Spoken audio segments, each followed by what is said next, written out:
Before sunrise on December 17, 1944, the Ardennes forest lay frozen, silent, wrapped in fog. Engines of the German Tigers coughed weakly, then died one by one. Fuel needles dropped to zero. The sharp spearhead of the Waffen-SS Kampfgruppe Peiper stood still on the icy road. They entered the village of Honsfeld. The American camp was abandoned in haste. Coffee still steaming, fires still burning in oil drums. And then they saw it. Rows upon rows of olive-green jerry cans stacked like walls, stretching across the mist. 50,000 gallons of American gasoline. Caps popped open. The smell of high-octane fuel cut through the freezing air. Engines roared back to life. For a moment, the Germans felt hope again. But that hope came with a question that chilled the blood. If the enemy could abandon what Germany protected with entire divisions, how much more did they have behind them? At Stavelot, the Americans would burn over 2 million gallons to keep it from capture. Across France, the Red Ball Express carried fuel like a river of steel. Under the sea, PLUTO pumped gasoline across the channel every day. That night, Jochen Peiper realized a brutal truth. In modern war, victory was measured not by courage, but by supply. The battle would go on, but the outcome had already been decided, long before the first shell was fired. December 16, 1944. The Ardennes, a forest of frost and silence. In the pre-dawn darkness, engines rumbled to life. Hundreds of German armored vehicles hidden beneath the trees. For weeks, the offensive had been planned in absolute secrecy. Hitler's last gamble, Operation Wacht am Rhein. In the command vehicle of Kampfgruppe Peiper, the young SS officer Jochen Peiper reviewed the orders once more. His task was clear: pierce the American lines, reach the Meuse River, and seize the bridges before Allied forces could react. But the figures in his notebook were terrifyingly small. 31,000 gallons of fuel, enough for perhaps 50 miles of advance. The Meuse was 65 miles away. The mathematics of failure had already been written before the first tank moved. Hitler's plan for the Ardennes offensive was bold and delusional. He believed that by striking through the thinly held American lines in Belgium, German armor could reach Antwerp, split the Allied front, and force a negotiated peace. To his generals, it was a fantasy, but no one dared say it aloud. General Sepp Dietrich, commanding the 6th SS Panzer Army, told his officers bluntly, "You will have enough fuel to reach the Meuse if you capture American depots." That "if" hung like a death sentence over every tank crew. The entire operation rested on an impossible premise: that German columns could refuel themselves from captured American supplies. Every calculation, every road plan, every hope balanced on theft. Fuel was the bloodstream of mechanized warfare. Without it, even the most powerful weapons became statues. In 1944, the imbalance between the two sides was catastrophic. The United States produced 1.8 billion barrels of crude oil that year. Germany, counting its synthetic fuel plants and Romanian fields, produced only 33 million, less than 2%. Albert Speer, Minister of Armaments, had warned Hitler 6 months earlier. "Our synthetic production has collapsed. The Luftwaffe is grounded. The panzers will soon stand idle." Hitler ignored him.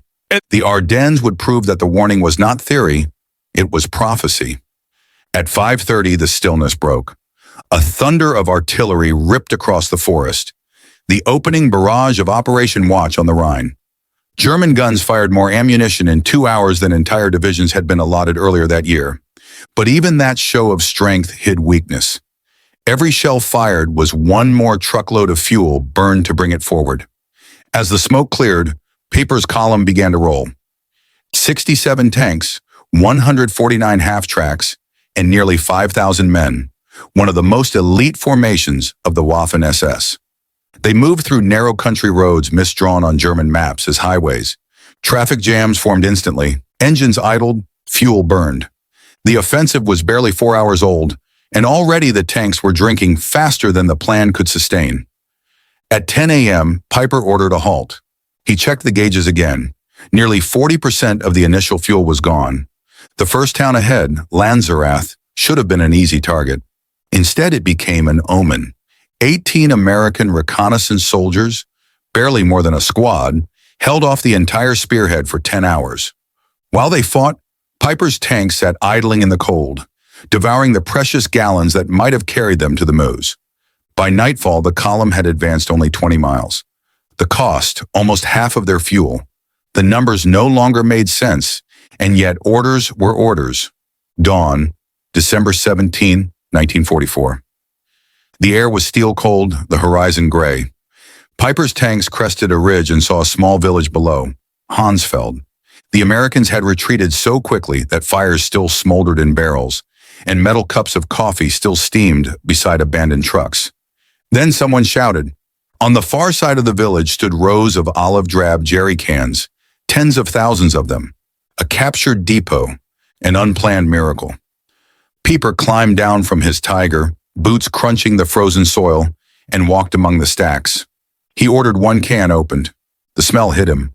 High-octane American gasoline. 50,000 gallons, enough to fuel his entire battle group to the Meuse and beyond. The men cheered. Mechanics rushed to refuel. Engines roared to life again. For the first time in days, hope returned. But as Peiper looked at the endless lines of cans, a thought crept in. If the Americans could abandon this much, what did that say about their reserves? Inside the depot office, Sergeant Wilhelm Hoffman found shipping manifests. He could read English. He showed them to Peiper. The papers told a story impossible for a German officer to believe. The fuel had been drilled in Texas, shipped by rail to New York, across the Atlantic to Liverpool, across the Channel to Normandy, and trucked 400 miles to Honsfeld in less than 6 weeks. Peiper stared at the papers. He crumpled them silently. For the first time, he understood. They can cross oceans faster than we can cross a country. At that moment, Honsfeld stopped being a victory. It became a revelation. Behind every Allied tank and truck stretched a machine of unimaginable scale. PLUTO, pipeline under the ocean, pumping 1 million gallons a day under the English Channel. The Red Ball Express, 6,000 trucks delivering 12,000 tons of supplies daily, burning fuel faster than some entire German armies received. Standardized engines, interchangeable parts, maintenance on an industrial schedule. In contrast, German logistics were a nightmare, a patchwork of captured French and Soviet trucks, each needing different fuel, different oil, different parts. Half the transport network was horse-drawn. Peiper had spent years fighting on the Eastern Front. He had seen desperate shortages before, but nothing like this. At Honsfeld, he realized Germany wasn't just losing, it was outclassed by an economy of abundance. That afternoon, the next shock came. At Stavelot, just 10 miles ahead, lay another American depot, over 2 million gallons of fuel, enough to guarantee the offensive's success.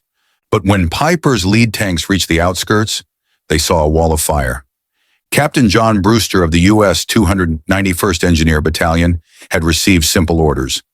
Deny fuel to the enemy at all costs. He did. White phosphorus grenades ignited trails of gasoline between stacks. The explosion was thunderous. Flames rose 100 feet high. Within minutes, the entire depot was an inferno. The Germans arrived to watch their salvation burn. Peiper stood on his turret for 5 minutes without a word. Then he climbed down and said quietly, "They can afford to burn 2 million gallons. What are we doing here?" Across the Ardennes, American engineers repeated the same act. At Trois Ponts, 1.1 million gallons destroyed. At Spa, 2.5 million. In the first week alone, over 8 million gallons deliberately burned rather than risk capture. For the Americans, it was routine. For the Germans, it was unthinkable. A single gallon could mean life or death. For Peiper's men, every mile forward was a gamble. For the Americans, every mile was a calculation. This was not just a battle of armies. It was a war of arithmetic. One side fought with courage and precision. The other fought with infinity. By December 19th, the illusion of success was fading. Peiper's advance slowed. The fuel he captured at Honsfeld was nearly gone. Panther tanks consumed 1.5 gallons per mile. Tigers, 2.5. At this rate, even miracles could not keep them moving. Reports from command offered no help. Convoys destroyed. Supply lines broken. Air attacks constant. Peiper's radio operator noted, "Every transmission now ends the same way, no fuel." Meanwhile, just 20 miles away, American units reported too much. The 3rd Armored Division recorded receiving 8,000 gallons that morning, its 3rd delivery that week.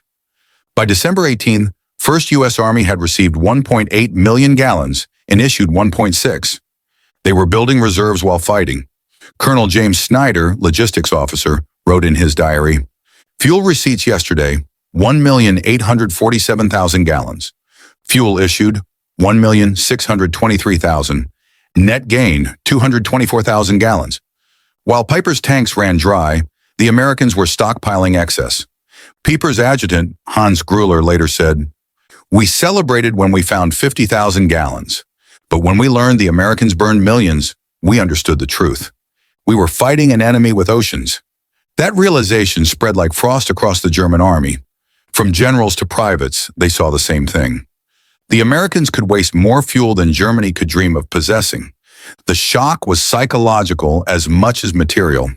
It shattered the myth of German superiority. Nazi propaganda had long proclaimed that German spirit and discipline would overcome Allied materialism. But the Ardennes turned that myth to ashes. Letters from the front began to echo a single refrain. They destroy more in an hour than we receive in a month. They use gasoline to heat coffee. We march through snow. They drive through abundance. It was not artillery that broke the German army. It was comparison. By December 20th, Kampfgruppe Peiper's advance had ground to a halt near Stoumont. They were encircled, immobilized, and starving for fuel. Peiper received a final radio message from higher command: "Fuel convoy destroyed, no resupply possible, continue with available resources." He gathered his officers and said only, "Gentlemen, we fight an enemy who burns what we die to capture." That night, the engines fell silent for the last time. Even as Peiper's tanks stood frozen in place, the American war machine grew stronger. Operation Pluto pumped 1 million gallons daily through pipelines beneath the sea. The Red Ball Express still rolled across France, delivering 20,000 tons of supplies a day. And American air power consumed more fuel in a single day than Germany allocated for its entire offensive. This was not just imbalance, it was industrial evolution. Germany was fighting the 20th century with 19th century resources. By Christmas Eve, the outcome was beyond doubt. Kampfgruppe Peiper had advanced 60 miles, then stopped. Not because of enemy fire, but because of empty tanks. Peiper ordered his men to destroy their vehicles and break out on foot. Of 5,000 soldiers, only 770 would return. The last radio entry read, "Fuel exhausted, vehicles abandoned, situation hopeless." In Berlin, Hitler still raged about treachery and cowardice. But his generals knew better. They had seen the truth written not in blood, but in gallons. When historians later studied the Ardennes offensive, they saw in its failure a revelation far greater than tactics. It marked the end of an era. Wars would no longer be won by daring maneuvers or brilliant generals. They would be won by production capacity, fuel reserves, and logistics lines that stretched across oceans. Peiper's column was not defeated by the enemy. It was defeated by the arithmetic of modernity. In the months to come, that same truth would sweep across the Reich. By February 1945, German fuel production had collapsed completely. The Luftwaffe grounded. Panzers abandoned. Entire divisions immobilized. The same silence that had fallen on Peiper's column at Honsfeld would soon blanket the entire German war machine. The engines of the Reich were running on fumes, and then on nothing at all. Honsfeld was not just a battle, it was a revelation. It revealed that modern war had shifted its heart from courage to consumption, that numbers, not ideals, would decide the fate of nations. As Peiper stood among those 50,000 gallons of captured fuel, he believed he'd found salvation. Instead, he had found the truth. Germany wasn't just short of fuel, it was short of time, industry, and reality. The Battle of the Bulge was not the Reich's last offensive. It was its final confession. Afternoon, December 17, 1944. Smoke rose above the hills of the Ardennes, black columns twisting into the pale sky. For a moment, the men of Kampfgruppe Peiper thought the smoke signaled victory, another American depot captured. Then came the heat. The Stavelot fuel dump, 2 million gallons of gasoline, was burning. Captain John Brewster and the engineers of the US 291 St. Battalion had done their job. They poured fuel between the stacks, armed white phosphorus grenades, and lit the ground. The explosion rolled across the valley like thunder. Peiper's advance units arrived just in time to watch their salvation consumed in fire. The flames reached 100 feet high, painting the sky orange. The men stared silently at the inferno. They could feel the heat on their faces, the heat of an empire burning its own wealth. Peiper stood atop his Tiger tank, saying nothing for 5 long minutes. Then quietly, almost to himself, "They can afford to burn 2 million gallons. What are we doing here?" In those few minutes, Peiper understood the new kind of war, a war of abundance versus desperation. The Americans could deny resources to the enemy simply because they had more than enough. They could destroy millions of gallons of fuel and still have millions more waiting across France. For Germany, every leader was guarded by armed men. For America, it was arithmetic. Across the Ardennes, American engineers followed the same command: deny fuel to the enemy at all costs. At Trois Pommes, 1.1 million gallons went up in smoke. At Spa, 2.5 million. In a single week, 8 million gallons of American gasoline were burned deliberately. The numbers were incomprehensible to the Germans. They measured fuel by the liter. The Americans measured it by the ocean. To Peiper's men, every drop mattered. A Tiger tank burned 2.5 gallons per mile in combat. A Panther, 1.5. Every detour, every idle minute was another mile lost.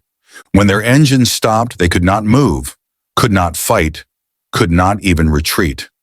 Major Otto Dingler, the maintenance officer, recorded in his notebook, "By noon on December 18, we had consumed 67,000 gallons since the offensive began. We had captured 55,000.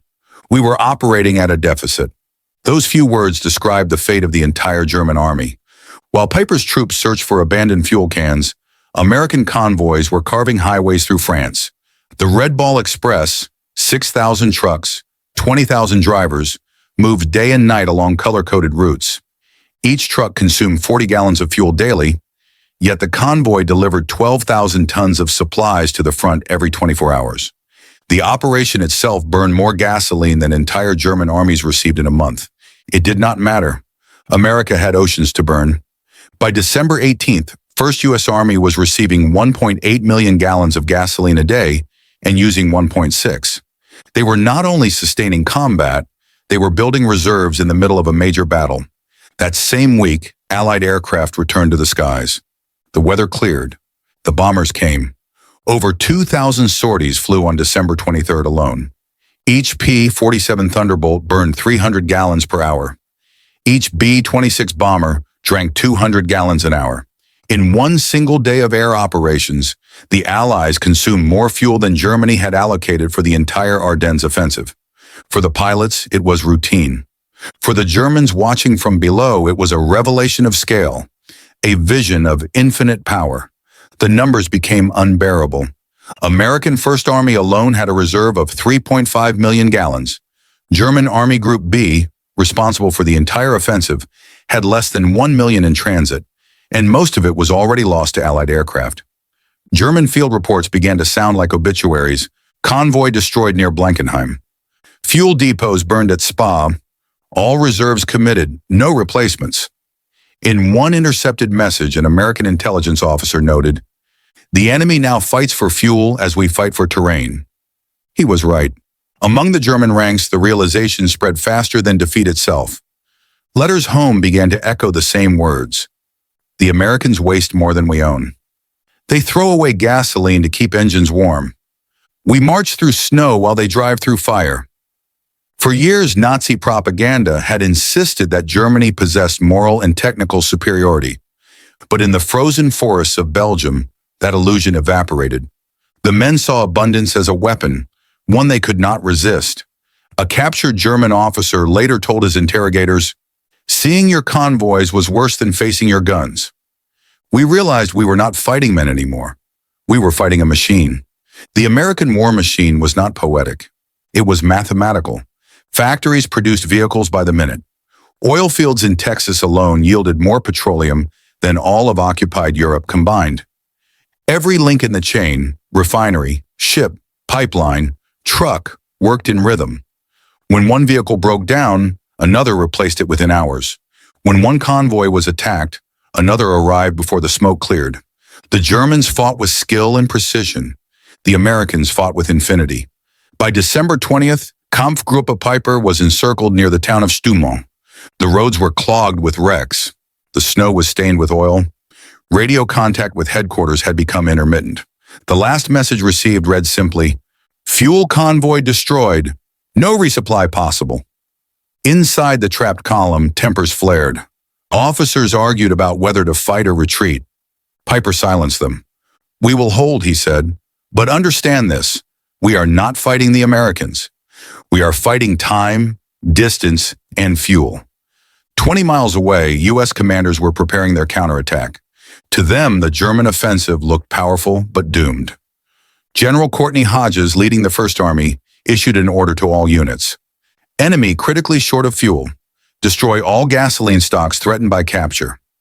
He knew that if Germany's tanks stopped, the entire offensive would die. It was not a matter of courage, it was logistics.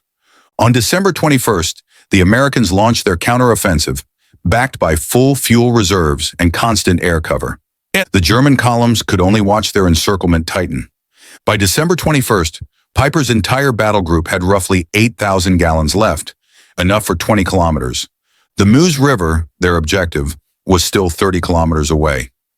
In contrast, the American divisions surrounding them, 82nd Airborne, 3rd Armored, 30 Infantry, had fuel allocations totaling 340,000 gallons for that day alone. The comparison was staggering, 340,000 versus 8,000. It was not a battle, it was an equation. The difference extended beyond fuel. American tanks were standardized, efficient, interchangeable. A Sherman burned less than 1 gallon per mile. German Tigers burned 2.5. American trucks could share spare parts. German logistics juggled dozens of incompatible models. The Americans optimized, the Germans improvised, and in modern war, optimization was the deadliest weapon of all. By December 22nd, Peiper called a meeting of his remaining officers. They crowded into a farmhouse outside La Gleize, breath steaming in the freezing air. Peiper looked at them one by one. He said quietly, "Gentlemen, we have discovered the truth. We fight an enemy who burns more fuel to deny it to us than we received for this entire operation." No one replied. There was nothing to say. Outside, snow began to fall again, muffling the last sounds of the engines as they died. The next morning, the battlefield was eerily still. American artillery pounded the surrounding hills, but Peiper's tanks did not move. They could not. A soldier later wrote in his diary, "Our engines froze before our hearts did." When the shelling stopped, Peiper gave the order, "Conserve ammunition, conserve strength, wait for nightfall." But night brought no rescue. Only the sound of American trucks, somewhere in the distance, still running, still full. The turning point of the Battle of the Bulge did not come with a grand maneuver or a heroic stand. It came quietly, when the last German engines ran dry. The offensive that Hitler had called his final victory became an immobile graveyard of steel. The dream of reaching Antwerp ended not in fire, but in silence. The fuel tanks were empty. The maps were meaningless. The numbers were absolute. Even before the encirclement closed, the psychological collapse had begun. Officers stopped reporting distances in kilometers. They measured progress in gallons. One report from Peiper's unit read, "At current rate of consumption, advance possible for 6 kilometers." When those 6 kilometers ended, so did the offensive. A German mechanic recorded, "We drained every vehicle, poured the last drops into the tanks still running. When even that failed, we knew the war was over." While the Germans stood still, the Americans accelerated. General Patton's Third Army, pivoting north to relieve Bastogne, consumed 350,000 gallons in 3 days just to reposition. For the German high command, those figures were unimaginable. For the Americans, they were routine. Every gallon burned by Patton's army represented not just mobility, but inevitability. Fuel itself had become a strategy. On December 23rd, Allied air power returned in full strength. The skies cleared completely. Fighter bombers swarmed the roads, attacking anything that moved. But many of the German tanks no longer did. They stood frozen in place, their crews huddled beside them, praying for a miracle that would not come. American soldiers advancing later would find dozens of Tigers and Panthers abandoned, their tracks clean, engines intact, and fuel gauges at zero. These were not wrecks of battle. They were monuments to mathematics. By the night of December 23rd, Peiper's command had reached its end. Of the 119 armored vehicles that began the offensive, 39 remained operational, but none had fuel. Peiper ordered the destruction of all equipment. A soldier remembered, "The explosions lit the snow for miles. We burned what was left of our pride." At 2 o'clock, Peiper led his remaining men out on foot through the forests, leaving behind millions of Reichsmarks of machinery, defeated not by the enemy, but by emptiness. In the end, the burning depot at Stavelot symbolized more than a lost resource. It symbolized the moment Germany saw itself reflected in the fire, an empire fighting for drops, watching oceans burn. Peiper had started the offensive believing that courage and precision could compensate for scarcity. At Stavelot, he learned that no amount of courage could defeat an economy. He later told a historian, "Finding that depot was the worst thing. If we had run out sooner, we might have retreated with dignity. But at Stavelot, we discovered impossibility." That discovery spread far beyond the Ardennes. In bunkers, in offices, in factories, the truth echoed. Germany had lost the war of logistics long before it lost the war of armies. The Battle of the Bulge was not just the Reich's final offensive, it was its final revelation. At Honsfeld, Peiper saw abundance for the first time. At Stavelot, he saw infinity. And in the forests of La Gleize, he saw the end. When the engines died, the myth of German invincibility died with them. Night falls over La Gleize, December 20th, 1944. The snow absorbs every sound. Engines stand frozen in long, dead rows. The black silhouettes of Tiger tanks glint faintly under the moonlight. Kampfgruppe Peiper is trapped. No fuel, no reinforcements, no way out. The soldiers sit beside their tanks, huddled around makeshift fires of burning tires. The air smells of rubber, oil, and exhaustion. Peiper walks slowly along the line of silent machines, the light of his flashlight flickering against steel. He mutters under his breath, "We are not surrounded by the enemy. We are surrounded by empty fuel tanks." Inside a shattered farmhouse near the church, Lieutenant Hans Gruller writes a letter to his wife. He knows it will never be sent. "We are not dying from bullets," he writes. "We are dying because we cannot move. The engines are still warm, the guns still loaded, but the tanks are corpses. I see Peiper every day. He says nothing, as if he already knows the end." Gruller seals the letter inside a shell casing and buries it beneath the snow. Dozens of men do the same. Each letter becomes a tombstone for an army that no longer moves. At dawn, the silence breaks again. Engines, American engines, roar above the clouds. The weather has cleared, and the Allied air forces are unleashed. 2,000 sorties sweep over the Ardennes. From above, the motionless German columns look like targets on a training field. P-47 Thunderbolts dive, firing rockets into the immobilized tanks. A U.S. pilot later recalls, "I'd never seen armor sit so still. It was as if they wanted to be destroyed." Each American sortie burns hundreds of gallons of high-octane fuel. A single hour of flight consumes more gasoline than an entire German company has left. War at that point is no longer measured in courage, but in consumption. By evening, Peiper gives the order, "Destroy all equipment, leave nothing for the enemy." Explosives are set beneath the tanks. Flames rise across the village, reflecting in the glass windows and on the snow. A soldier watches as his Tiger II erupts in a fireball and whispers, "We are burning what our country built from its last breath."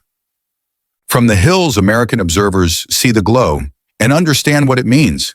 A sergeant murmurs, "They're not dying because of us. They're dying because they're empty."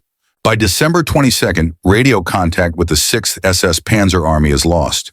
The last transmission says, "No convoy survived. Break out on foot if necessary." Peiper gathers his officers. The room is dark, lit only by the orange reflection of burning fuel in the distance. "We'll move tonight," he says, "on foot. Take only what you can carry." "Sir," one of them asks, "and the tanks?" Peiper's face is pale. "Burn them all." The men nod. Outside, snow begins to fall again. Slow, heavy, endless. At 11 o'clock that night, a chain of explosions shakes the valley. The tanks go up one by one, Tiger, Panther, half-track. Fire and snow mix into a hellish orange mist. Private Ernst Miller writes later, "When the tanks exploded, I saw the reflection in Peiper's eyes. He wasn't a commander anymore. He was a gravedigger. By dawn, the once feared SS armored spearhead has been reduced to a foot column trudging eastward. 5,000 men had become 700. Steel giants left behind in silence. Morning, December 23rd.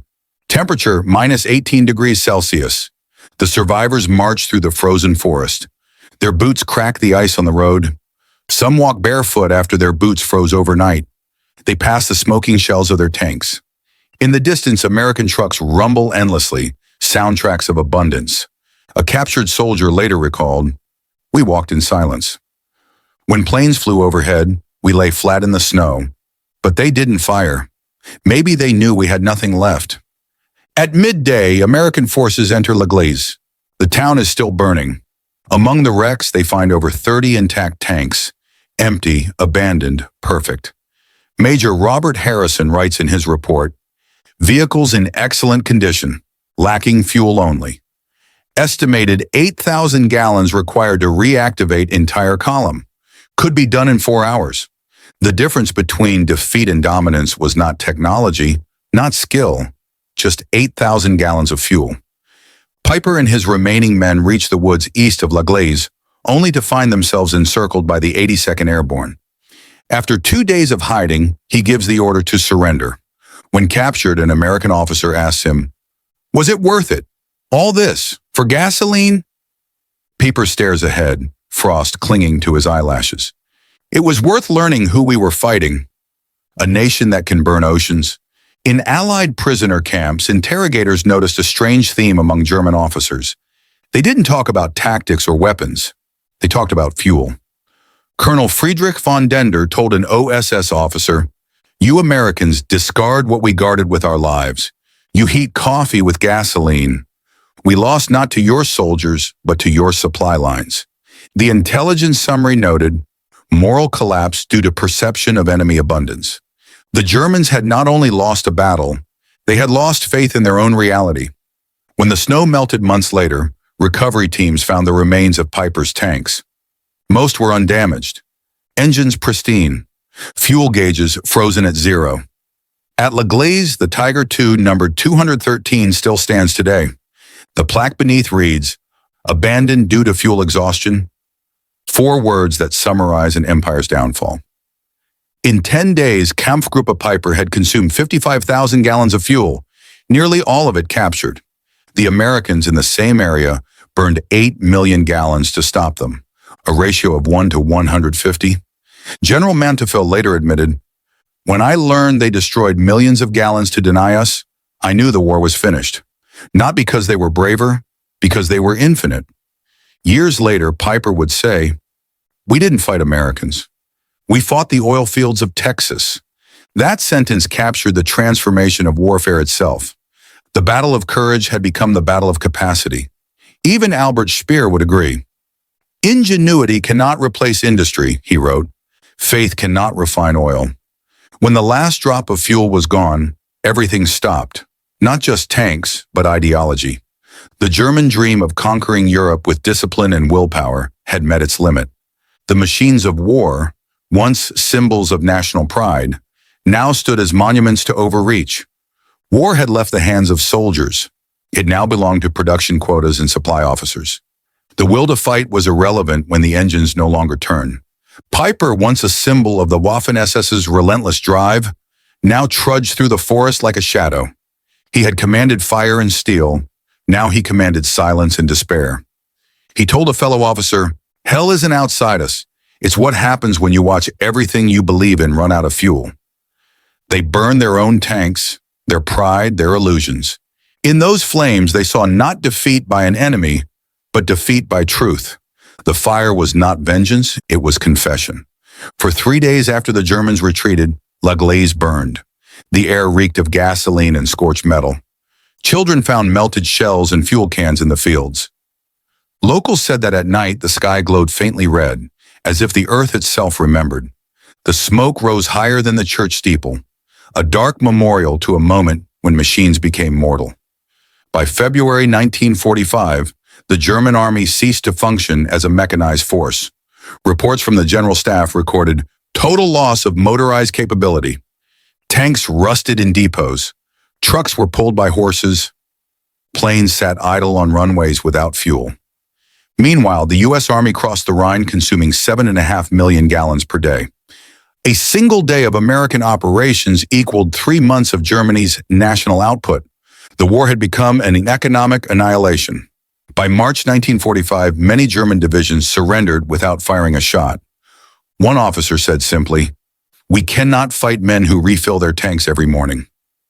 The Americans had won not just through combat, but through logistics so vast it appeared supernatural. The invisible force of fuel had crushed the visible machinery of war. Historians later reduced the entire conflict to cold numbers. Category: Germany 1944, United States 1944, crude oil 33 million barrels, 1.8 billion barrels, steel output 18 million tons, 88 million tons, tanks produced 46,000, 88,000, aircraft produced 119,000, 324,000. Every figure was a bullet fired into the myth of German willpower. Every ton of steel, every gallon of fuel, every factory worker in America was part of the battlefield. Christmas Eve, 1944. The survivors of Kampfgruppe Peiper march east through the snow. They carry pistols, torn maps, and a few American ration cans. One young soldier asks, "Herr Obersturmbannführer, can we still win?" Peiper replies softly, "No, but we can understand why we lost."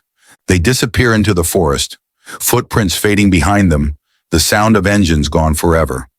Later, when interrogated after the war, Peiper was asked what he remembered most. He said, "Not the fighting, not the blood. The sound when the engines stopped." The interviewer asked if he regretted the campaign. Peiper answered, "No, I only regret believing that courage could replace fuel." Today in the Belgian village of La Gleize, a small museum stands beside the rusting hulk of a Tiger II tank. The plaque beneath reads, "Here, modern war revealed its truth. Will cannot replace production. Courage cannot replace fuel. Greatness can be stopped by an empty tank." Tourists take photos beside the cold metal, unaware that they stand where an entire philosophy collapsed. Christmas morning, 1944. The Ardennes lay silent beneath a sky of white fog. The guns had fallen quiet, the smoke had thinned, and the forest smelled of frost and burnt oil. Along a snow-covered trail, a column of German soldiers moved east. No vehicles, no supplies, just footprints and silence. At the center walked Jochen Peiper. His coat was torn, his hands cracked from cold. A young soldier beside him whispered, "Herr Obersturmbannführer, what do we have for Christmas?" Peiper answered without looking up, "Nothing, but at least we know why." Above them, American C-47 transports appeared in formation. The sky filled with hundreds of white parachutes floating down like snowflakes, each one carrying ammunition, medicine, chocolate, and fuel.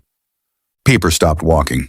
He looked up at the parachutes drifting above his exhausted men and said softly, "They can drop victory from the sky." From Christmas through the final week of December, the remnants of Kampfgruppe Peiper stumbled through the forests, retreating toward the German lines. They had no food, no transport, and almost no hope. Every step was agony. Snow reached their knees. Many men froze during the night, their bodies buried beneath the falling flakes by dawn. On December 26th near Malmedy, American patrols found a group of 120 SS soldiers led by a tall, gaunt officer. He did not resist. He simply said, "Take me. I have no army left." It was Peiper. The arrest report noted only, "Subject appears exhausted, cooperative, disillusioned." The officer who once commanded the most feared armored column in Europe now looked like a man who had seen the end of the world and survived it. At an American field camp, Peiper was questioned by Major Robert Marin. The transcript remains preserved in U.S. archives. Marin: "Why didn't you break out with your tanks?" Peiper: "No fuel." Marin: "You had 50,000 gallons from Honsfeld." Peiper: "We used it. to reach the place we could no longer return from. Marin. And if you'd had more? Peiper. Then we would have delayed the same death. Then he added quietly, you cannot defeat a nation that fights with oil instead of hope. By March 1945, the Western Front was collapsing. German divisions retreated without orders. Engines stood silent for lack of fuel. In Berlin, the air smelled of coal dust and despair. Civilians drained gasoline from abandoned vehicles to heat their homes. The Reich's once proud panzers were being towed by horses. The German army had not been defeated in battle. It had run out of energy to exist. The machine had consumed itself. Inside the Führer bunker, beneath the ruins of Berlin, Hitler still gave orders. He asked Albert Speer, can we counterattack? Speer replied, no, my Führer. There is no fuel to move any division. That sentence ended the war. Not the bombs, not the armies, just the absence of movement.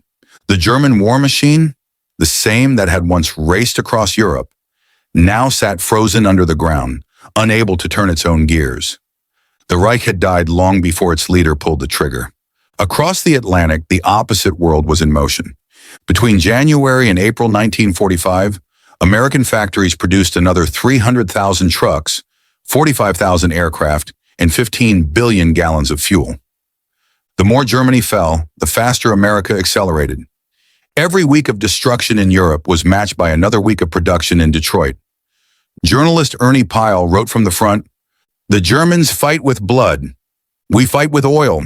It was not arrogance, it was analysis. The future of war was no longer human, it was industrial. After surrender, Peiper faced trial for the Malmedy massacre. He was sentenced to death, then to life in prison, before being released in 1956. He settled in a small village in eastern France, working as a translator for a German company. He lived quietly, refusing interviews. The villagers called him the Silent German. In July 1976, unknown attackers firebombed his house. The building burned to the ground. Peiper's body was found among the ashes. Beside him lay a melted Walther pistol and the charred remains of his SS ring. The man who once commanded fire died in fire. History, in its cruel symmetry, had come full circle. In his memoir, Inside the Third Reich, Albert Speer remembered Peiper vividly. He was a believer in willpower, Speer wrote. He thought war was won by spirit. I knew otherwise. War is won by output.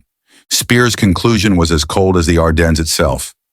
We did not lose because we were less brave. We lost because we could not produce enough fuel to be brave. After the war, Allied analysts reduced the entire Ardennes offensive to a set of numbers. German forces, 500,000 men, 1,500 tanks, 1,900 guns. Total fuel available, 5 million gallons, half captured. American forces, similar manpower, but 90 million gallons consumed during the counterattack, a ratio of 18-1. The conclusion of the U.S. Army report was simple. Fuel won the battle. But in truth, fuel won the war. The lesson of Ardennes changed warfare forever. In military academies after 1945, strategy courses were rewritten. The word logistics became doctrine.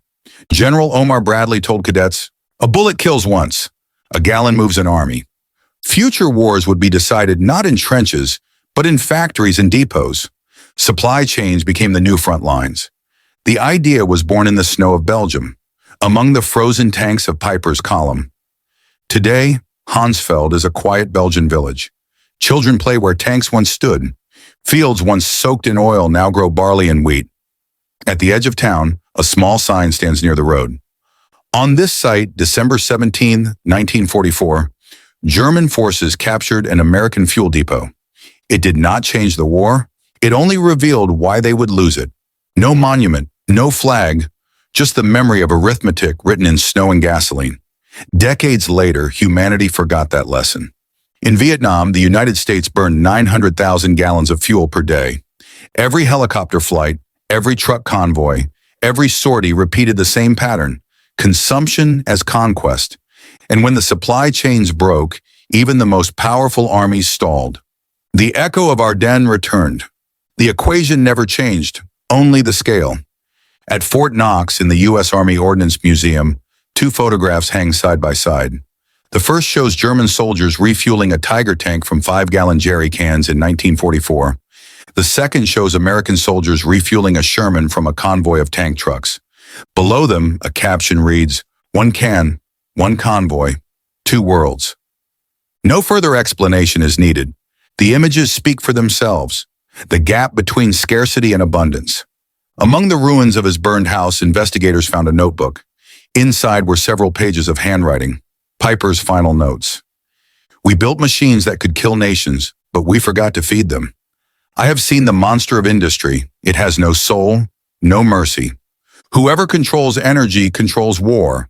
Whoever controls war controls history." His handwriting ends abruptly. The last words trail off into smoke. Historians often summarize the Second World War through great battles: Stalingrad, Normandy, Iwo Jima. But between those epic moments lies a quieter truth. Honsfeld. No grand speeches, no heroics. Just a convoy that stopped because its tanks ran dry. A moment when an empire's ambition ended with a sputtering engine. There, the modern age revealed itself, not through glory, but through exhaustion. The war officially ended in September 1945. But for Germany, it ended long before that. On a misty morning in December 1944, when Peiper's tank stood silent in the snow, and America had enough fuel to burn 2 million gallons for denial. The end of the war was not marked by surrender. It was marked by silence. Engines that would never start again. The Reich had run out of everything: fuel, faith, and future.